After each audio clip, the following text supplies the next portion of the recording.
started creating the concept designs for the movie. And one of my really strong beliefs for this movie was that we had to remain as true to the real history, the real carvings, the real artwork. We had to remain as true to archaeological fact, as much as we know it's fact, as possible. And this couldn't go and divert into some wild, crazy thing. The idea, again, going back to the conversations that I talked to before, where we were taking the position that these people from this time, thousands and thousands of years before the Bible was written, were not carving some wild, crazy figments of their imagination. They were carving, or trying to carve, or trying to depict what they actually saw. And so with that in mind, we started reverse engineering, if you will, some of the original carvings, some of the original artwork, some of the original statues. We started reverse engineering, saying, okay, if this is what it looks like, how would this be functional? And again, my artist and I, when we sat down to go over these designs, one of the first things that we did was said, this has to remain true to the original carving. And the first thing we decided to tackle, obviously, was the winged disk spaceship design. So to see how this revelation happened, let's jump over to the artboard and I'll sort of show you in real time how this happened, and you can see sort of in real time the revelation appear right before your eyes. So the first thing we had to decide was which version of the carving that we were going to use, because in ancient times there were many different versions of this carving depending on whether you're looking at Sumerian, Assyrian, Babylonian, Egyptian. They all have sort of different versions. There's many different versions of the winged disc.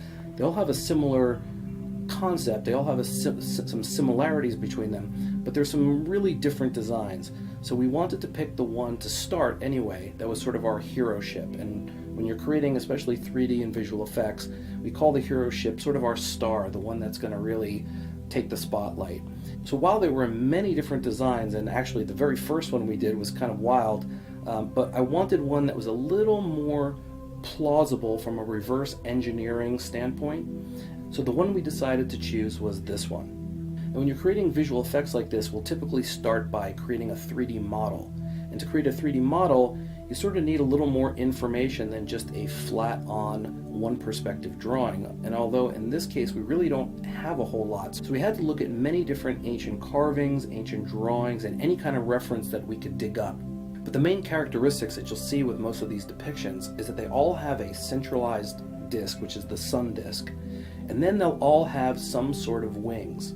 In addition to these, many of them have either snakes or little claws at the top front, which we thought were a really interesting design. In looking at the wings, you'll see that the wings are feathered, but what was interesting to us was that the front parts actually had what looked like struts, a design feature that's common in a modern aircraft, where you have the rigid bulk of the wing in the front and the flaps and air surfaces in the back, which are disconnected from each other and movable to allow for flight control.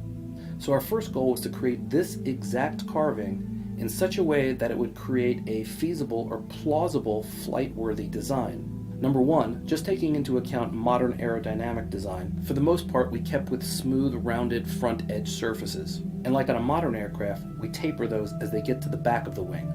You can see in some of these centralized disc portions that there seem to be sort of multiple areas, and some of the other ancient reference that we'd seen had some designs that were slightly bulbous or even cigar-shaped.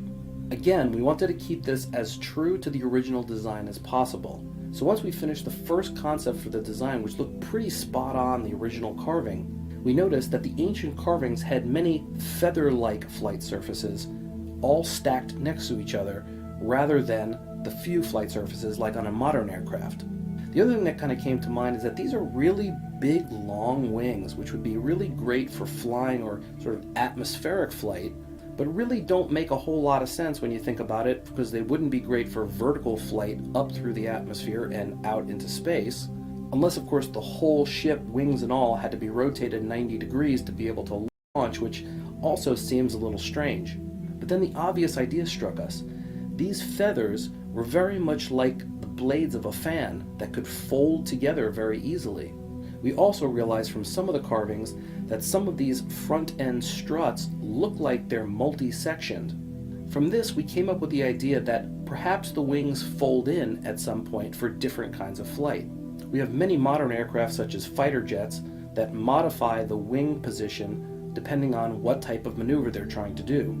So we went back to the drawing board and we recreated the entire design into a version where the front struts telescope out and pull the blades of the wing out from inside the ship, somewhat like a Chinese paper fan. This idea looked great, was very cool, and looked almost identical to the original ancient carving. But the first time we did the animation folding the wings in, the first revelation was staring us right in the face.